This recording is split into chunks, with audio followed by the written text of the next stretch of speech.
We're here today to launch Pint of Science in Southampton, and I'm delighted to welcome one of the co-founders of the festival, Dr. Praveen Paul, who's going to give us a little bit of information about why they came up with the festival, what it's all about, and what we're hoping to achieve with it. So I used to be a postdoc, used to work on motor neuron disease a couple of years ago at Imperial College London, and together with Michael Motzkin, we were sitting in the pub actually one day. We were thinking, you know, he worked on Parkinson's disease, I worked on motor neuron disease. We never actually meet the people who we're kind of helping, because I was working on a very molecular basis of neuroscience, and we thought we'd invite some people who are affected by the diseases, patients and stuff, into the lab to see what we do. And so it started there, which was in September 2012, and we got, you know, great feedback. And as scientists ourselves, we got a lot out of it, actually meeting people who we're trying to help, you know, cure the disease for. And the people who came as well, they found out what we did and got to learn about the equipment. And I myself used to get funded by charity, so I think it's quite important when people are giving money to charity or your tax money goes towards universities, that it's important for people to find out where the research is coming from. So then we decided, well, let's take it out to more people. And obviously the pub was our first choice of, you know, reaching lots of people. And that's not a new idea, that's been around for a while, but the new idea of Pint of Science is that it's like a festival, so it's a bit like Glastonbury of science, rather than just, you know, one gig in one pub. It's kind of happening in multiple locations.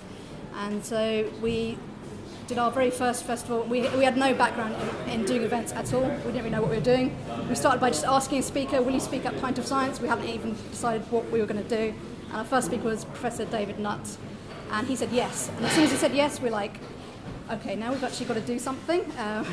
And so we randomly picked 3 cities, which was Oxford, Cambridge and London, and we held our first Pint of Science in May 2013, and that was in 15 pubs, 3 cities, 6 universities. We had about 2,000 people attend. We got loads of feedback. After we ran the first one, we got loads of emails from around the country and around the world saying, hang on, why is this only like in the southeast? Why can't we do it, you know, in Manchester, Glasgow? And we thought, yeah, why not?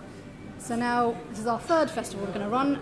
We're going to be in, I think, 67 pubs across the UK simultaneously, and it's 12 cities, 22 universities and institutions that we're going to be with. There's over 400 speakers, over 400 organisers, and hopefully 10,000 people attending. And we're in, I think, 7 or 8 other countries as well. We've just got an email from someone in Brazil who wants to run it in Brazil this year. So it's going to be 50 cities simultaneously.